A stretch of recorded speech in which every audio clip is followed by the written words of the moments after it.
Today's event is the kickoff of Connections 2015, an outreach effort to allow residents and commuters in Fairfax County to have a say in the development of future Metrobus and Fairfax Connector service throughout Fairfax County.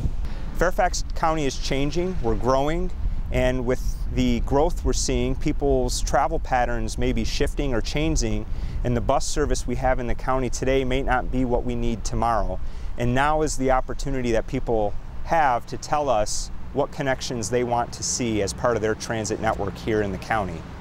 We'll be holding 3 types of outreach events: workshops, pop-up events, and also we'll be hosting an online discussion, an Ask Fairfax chat, which will allow people an opportunity who are unable to attend the workshops or who don't run into one of us at a pop-up event to get involved and still provide their feedback, which is important. The Connections 2015 website includes a link to a survey, and the survey will allow people who weren't able to attend a workshop or visit us at a pop-up event or participate in the online chat an opportunity to provide feedback in what they want to see for the future of Fairfax County's bus network. The survey is available in English, and it's also translated into 5 additional languages, including Spanish.